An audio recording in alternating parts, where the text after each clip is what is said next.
Revision obviously has to do with past events. So usually it's a past event that you just keep getting stuck on, like gum on your shoe.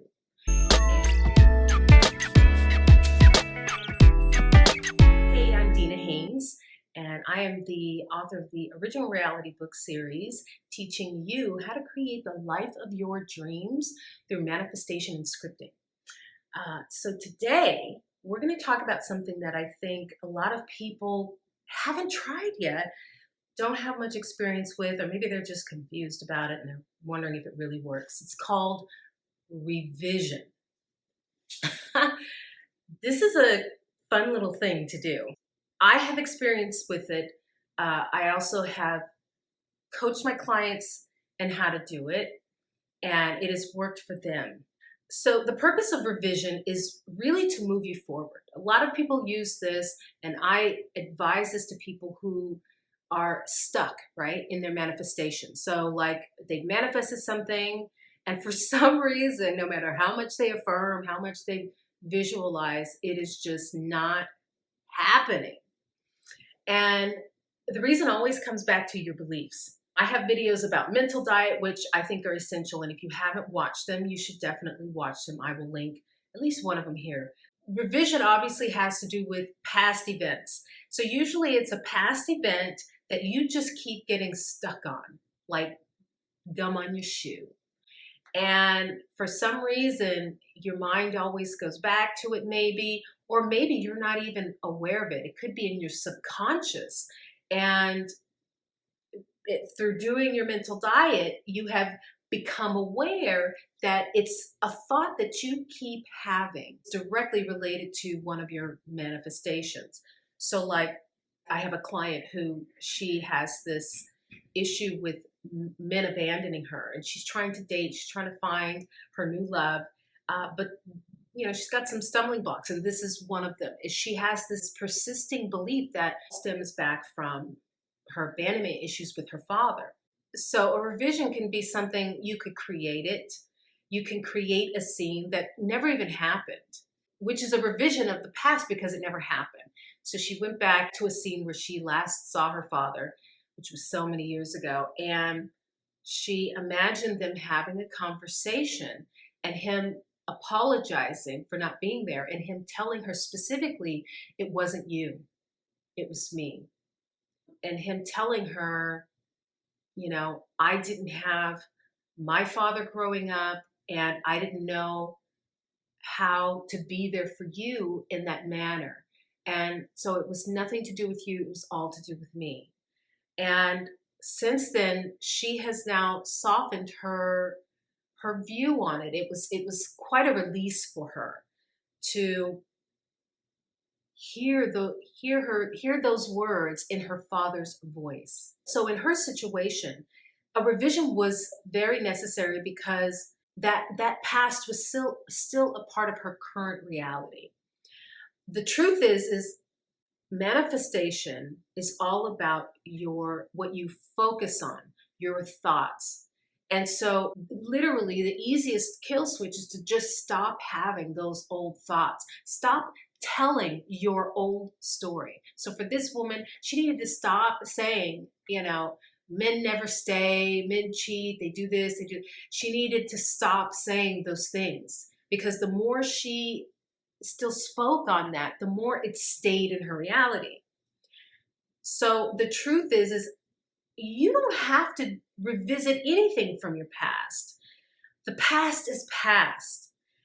You can start anew and start fresh today and just leave it behind. Whatever you focus on is what is brought into your reality. So long as you leave that stuff in the past, it will stay there. But if there are things that you just can't get over, that you've tried and it still doesn't work, then revision is for you. So my experience with this, I had a terrible fallout with a friend. She was my best friend at the time. She was dating someone and her life had changed for the worse. And she, I'm sure, thought it was better, because that's what you do when you're in love. Everything is roses, and there's a lot of stuff that you overlook because of how that other person makes you feel. It was crazy. One day, she was telling me basically all this awful stuff that he was bringing into her life. And I just said, this person is not good for you. And I listed, all these reasons, and probably made way too much sense, um, that she wasn't ready to hear. As soon as I said it, I regretted it. I just knew. I was like, why did you say that? Like, you're her best friend. You're just supposed to support her. I immediately apologized. Like, that's how much I knew that I shouldn't have opened my mouth. And she took it pretty well considering, but I knew it had impacted her in a bad way. Like months later, we just drifted apart. She was still with this guy, and we drifted apart. And it wasn't until eventually she broke up with him, and she came back into my life, of course, and was like, "You were right." And it was like, okay, but it's not about that. I just feel bad that I didn't want to be right. I just feel bad that it had to go that way. I feel bad that he had to be an awful person. I mean, whatever. So it was pretty traumatizing. It was traumatizing for me, the fact that I could hurt my friend by saying, speaking the truth, but it was just hurtful truth. I needed to do a revision.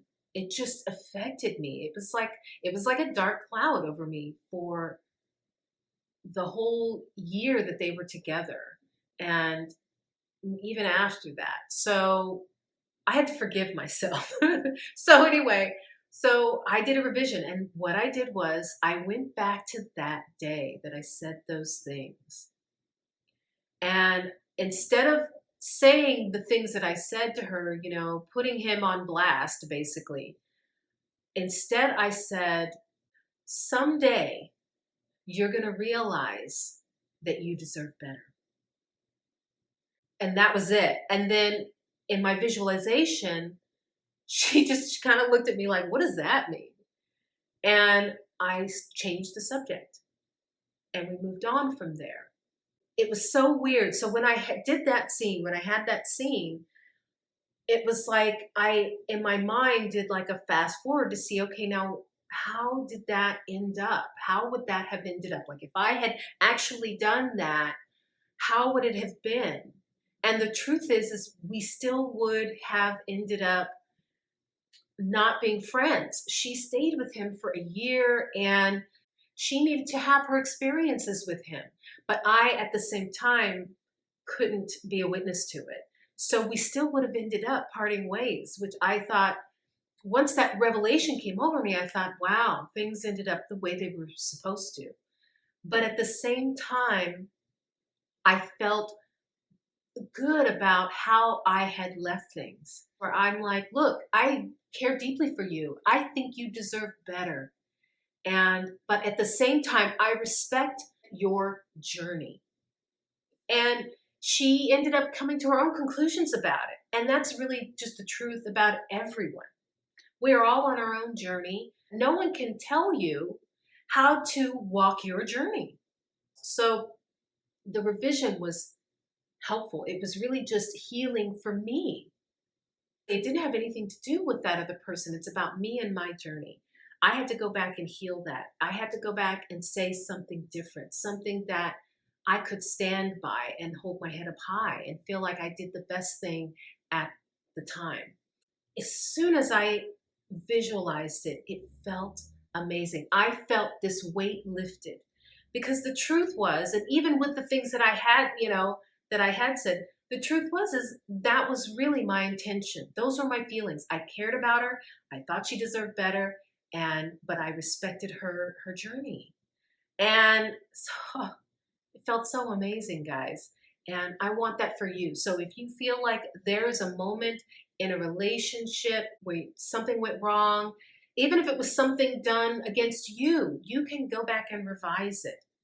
And what you do is you revise it the way you would have liked it to have gone. It doesn't have anything to do with the other person. It's for you. It's so that you can stop revisiting this and feel good about where you're at. When it comes to a specific person, maybe it's revising a breakup. And maybe it's the kind of situation where you visualize that maybe you parted better, or maybe you never parted at all. And it's a way for you to believe that you two will connect again. Like a daydream, just fantasize. How would I have wanted that to go? Maybe he never said, I just need some time apart. Maybe you revise it and go where he says, I only want you in my life and I'm sure of it. So these are the kinds of things that you can imagine. And the sky's the limit. Imagine it to go how you want. Pretend you're the director. You're the director of a scene, and how is it going to shoot? And keep it short. Keep it short. I say keep it really tight to the exact moment where things went awry. So for me and my old best friend, it was that moment where I said those things, and just change it and keep it real simple, and make sure the right feelings come across in your revision. And then feel the euphoria come over you, feel the relief, and maybe say thanks. Have some gratitude. Thank you, thank you, thank you. So that concludes this episode on revision. Let me know if you still have questions. Put them below, because if you comment, subscribe, and like the video, every month I'm giving away a free 30-minute manifestation coaching session with me. And you're going to want to enter so that we can work together and see if we can work on some of the other manifestations you're working on. And I will see you next time.